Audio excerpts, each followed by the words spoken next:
Have you ever heard of a stock tip from someone or something? Like maybe you're on a Reddit forum and people are all talking about GameStop, or you read about a stock in the newspaper, or you're talking with your coworkers at the water cooler and they're so excited about a stock. It's happened to all of us, and that's what we're going to talk about today on the Investing Mastermind podcast. I'm Michelle Markey. And I'm Signe Lundholt. So, Sina, what have you heard in terms of stock tips from people? And have you ever felt like you wanted to buy into them or heard about other people who this happened to? Well, I absolutely know the scenario about the water cooler or, at the coffee break when you're at the coffee machine chit-chatting at the bar. Somebody recommends a stock and then I would go buy it. That's actually how I started buying stocks when I was young. It's how I started. I actually heard about a stock from someone else and I would go purchase that recommended stock or even, microloans and all sorts of other things that I was recommended and didn't really know what was all about. But that's how I got into investing. It was listening to what somebody said. And some of the most crazy things I've heard over time is one thing I heard was Finnish moss that, a couple of years ago we had an energy crisis here in Europe, something about a war in Ukraine and oil and all that. So at that time there was some speculation that that would increase sales of Finnish moss because that was great for burning blah blah blah. I thought, it's sort of like the tulip craze back in the day. So where all kinds of people bought tulip bulbs and would buy these tulips, and then one day they were worth absolutely nothing. So it's the same with Finnish moss. It's speculation. It didn't happen. And yeah, it's funny. How about you? Have you followed the method of listening to what somebody else said and then bought whatever they said? Yeah, I mean, both have happened to me. Like when I was a teenager and I saw some newspapers that talked about a new company doing an initial public offering, which means they're listing their stock on a publicly traded market. I was like, oh, that sounds good. Let me buy into this company. And I had no idea about it. And I didn't know why I owned it. I just owned it because the newspaper talked about it. And I thought, like, oh, it has to be good, right? And then the stock just sort of languished. It went nowhere for years. And I one day I just sold it. I might have had a little bit of a loss on it, but that's an example of, I didn't know anything of this stock and I made the mistake of buying something that didn't mean anything to me. I didn't do any real research into it. I just heard about it, and that's what made me want to buy it. Or the opposite, where sometimes I've talked with some of my family members who warned me about all the losses they had in the dot-com bubble. And then that made me think, oh, then let me not buy some of those stocks that, say, my uncle or my cousin owned or that they suggested, "Oh, I'm not sure." And I listened to some of their warning stories, and it made me not buy into stocks that maybe if I had done my homework and research actually would have turned into really great investments. So sometimes you can get stock tips that lead you in the right or wrong direction. Like, sure, we don't want to lose money in sort of bad stock ideas, but it's not to say that we shouldn't take some ideas and look more into it, but kind of just taking it at first glance and thinking like, "Oh, you lost a lot of money during the dot-com bubble, then maybe I will never touch it." That's not a good strategy either. So, we shouldn't live in fear of evaluating a stock for our own, and that's the mistake I'd made in the past with stock tips and lessons from people that I got that in either direction, whether to buy or not to buy, I should have, if I was really interested in a stock, I should have unpeeled the onion more on my own rather than just taking them at their word. And that's a very interesting thing you're saying about also staying away from certain stocks that potentially could have been wonderful companies according to Buffett's strategy. And we'll talk a little bit about that later, but I'd like to still keep talking a little bit about this because through my business, I get to meet quite a lot of people who go through some of these things, who are talking about how they listen to what other people have done. And one thing I have heard is that when you're at the coffee machine at work, your colleagues talk about how they've been successful with certain stocks, and this person in particular had then bought these stocks, and they didn't do that well as the colleague did. Actually, what happened was that the stock performed really poorly. And what she then noticed that was that nobody was talking about when something was bad. They were only talking about their successes, and they didn't talk about those stocks again if those stocks didn't perform well. So she, that's how she kind of got into her radar that it maybe wasn't a good idea what she was doing. Another person I talked to, it's actually a horrible story. One of her colleagues told her that she should buy into a stock. It's a Scandinavian company called the Scandinavian Airlines. And she purchased, I believe it was around $3,500 worth of shares in that company in our currency in Denmark, the kroner. And she lost all that money because it turned out that it didn't go well for that business. So she lost a lot of money doing what they said. And, of course, that's an absolutely horrible story. It's not like I hear those stories all the time, but that's why we want to ensure to just do a little bit of looking into, is it a great business behind the stock? So we'll revisit that later. I wanted to talk about maybe some of the what is happening to us humans. Why is it that we jump into, these recommendations? And I can only speak for myself. If anybody recommends a coffee shop or a certain restaurant that they think I should go to, that they have gone to recently, it's great food or something like that, and I go there and I found out, okay, this is great. It's amazing here. So it's the same with stocks, right? We believe what other people recommend. So it's just human nature that, okay, they were there, they recommend this, so I'm going to go there too. So it's perfectly natural if you're doing this as well, but it's not a good method. It's not a good strategy to go into a stock like that. So, Michelle, what do you recommend? Like, let's say a colleague talks about a stock at the water cooler. What would you recommend our listeners to do if they get a hot stock tip by the water cooler? Well, one question I'd suggest asking yourself is, how do you feel about this company? Someone might be saying, let's say Nvidia is going to change the world, AI, ooh, ah, it's amazing, right? And you could be thinking, yeah, Nvidia, I probably have a chip of theirs in my computer or I've heard about it. But ask yourself, what does it mean to you? Do you enjoy learning about semiconductors in your free time on the weekend when you're pouring through all the technical details or learning about the business model of computer chips? If that's you, then potentially you could look into if this Nvidia stock could be within what's called your circle of competence or subject matter that you feel like you're capable of understanding. And then you could dive deeper into, could this be a stock worthwhile investing in, rather than what most of us do. As soon as you get that stock tip, we just think, let's buy without stopping to think, what am I even buying? It's like when someone says, oh, yeah, buy this new cool piece of apparel. You might just believe them at first glance without doing any research. And, you just press buy on the shopping website. And then when you get in that piece of apparel, you're like, oh, this doesn't fit me, or I don't like the material, or this is not my fashion. So you realize that even though someone is hyping up a clothing item or a stock, it may or may not fit your values. So, do you believe in this stock is something you should ask yourself.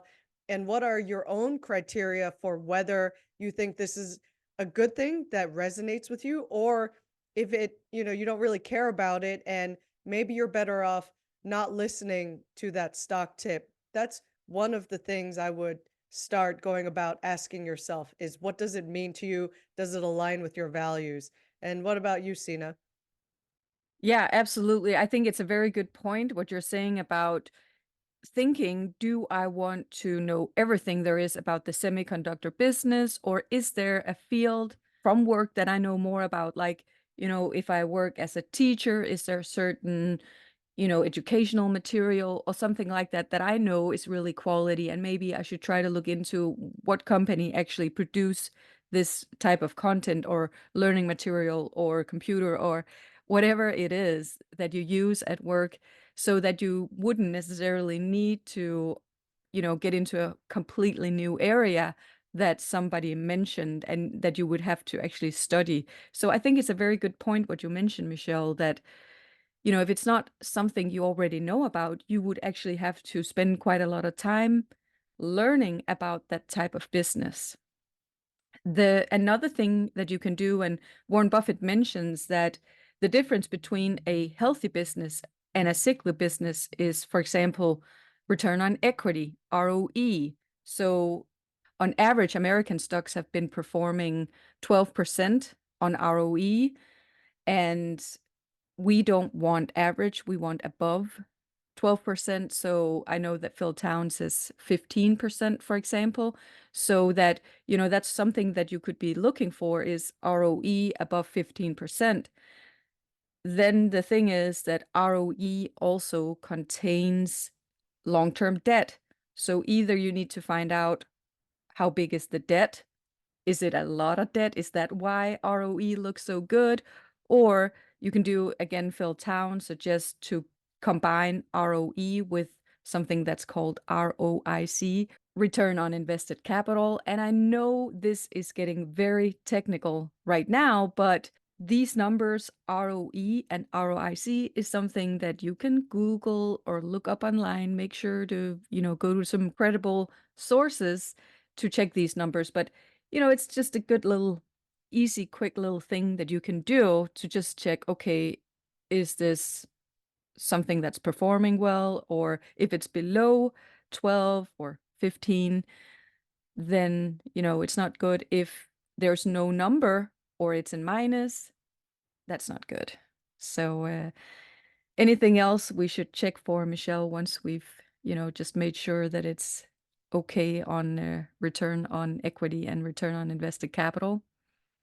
Yeah, well, some of those factors you could look into with a lot of hyped up stocks that have become meme stocks. Like if people would have, instead of listening to some guy on YouTube or on the Reddit forum, Wall Street Bets, they could have looked into ROE and ROIC for companies like GameStop and would have realized it probably did not meet that type of criteria of what would make a sound investment.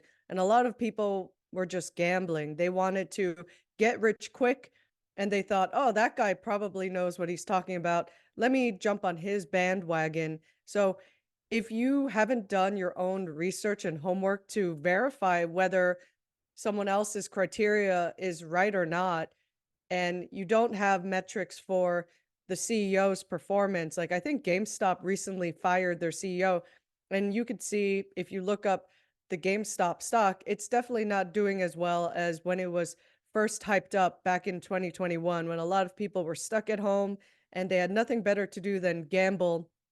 And when that happened, you could see a lot of people just pile into something. They have no clue about how it's going to do in the future.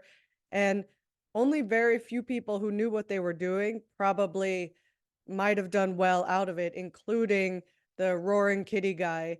I had watched the movie Dumb Money, and you could learn the story of how various kinds of everyday people, like a retail worker at GameStop or a nurse or some other person, jumped into this stock just because they kept hearing about it from a YouTube or Reddit source. And that's not really going to help you because you have to do some of your own research to know whether what someone is saying is true or not. So you come up with various things. Like another thing you could do is read a CEO's letter. Do you believe that the CEO is being for real with you? Like, are they making empty promises? Or do you think it's likely that they're going to deliver on the things they set out to do?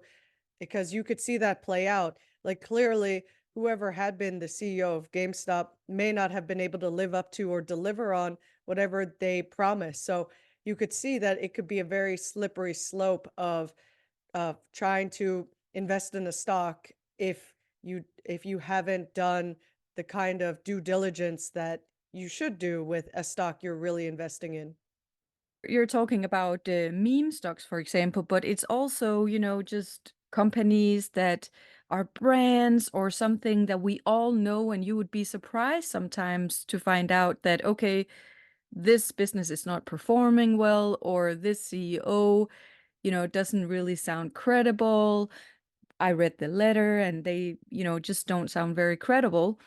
So you'll be surprised to find out, companies that are well known, they're brands, it's something that you absolutely know, but they are just not performing well. And that's why what I see is that a lot of people, they think a quality company is a brand name that they know, that they trust. It's been, maybe the company existed for hundreds of years, and it's something that has a good reputation as a company or as a brand. But when you look behind the stock price and actually look into some of these key items that we're mentioning here, it could turn out that this, on the surface, quality company isn't actually doing that well. And I see people, when we walk through some of these things, that they get very surprised about, okay, I've always thought this was a great business. It was something that my parents maybe invested in or mentioned, and AT&T or something like that, that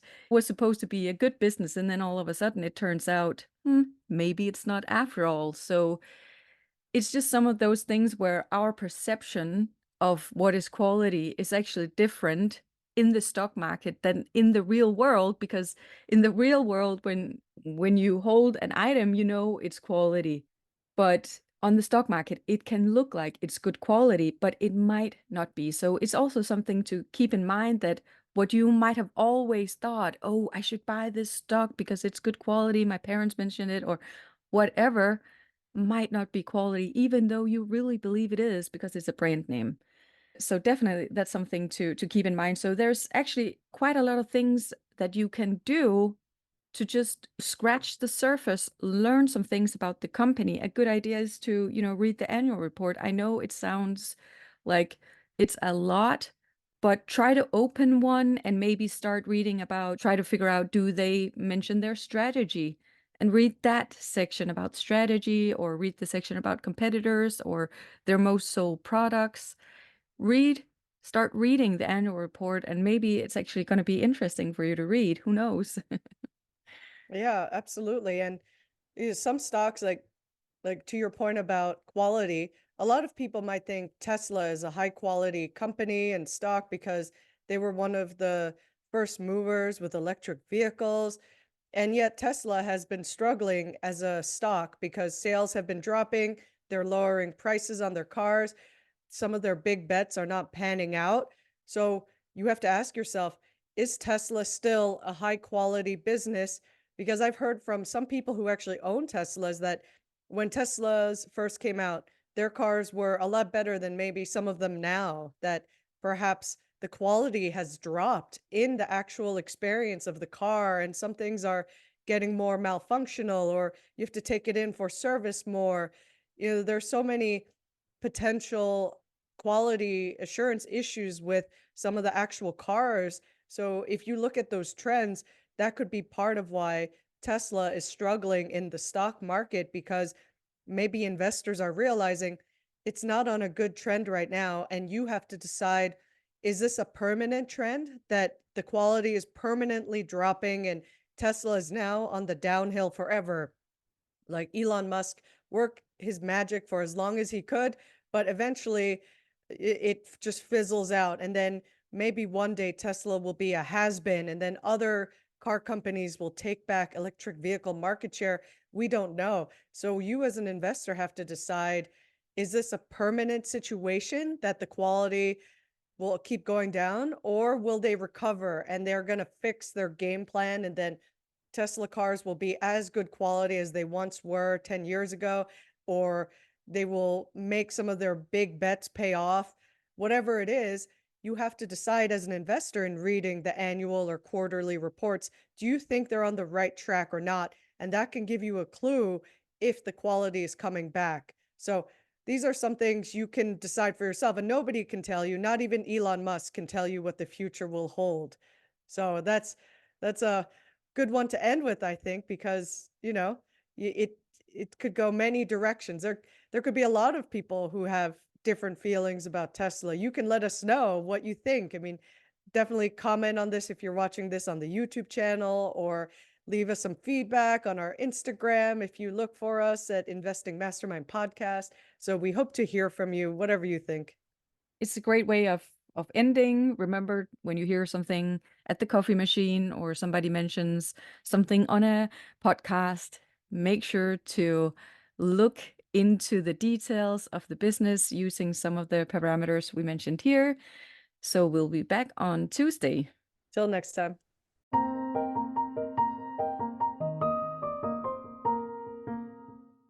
If you enjoyed the show and found the content informational, we would be super grateful if you would leave us a review and follow us wherever you get your podcasts so you automatically get new episodes in your feed.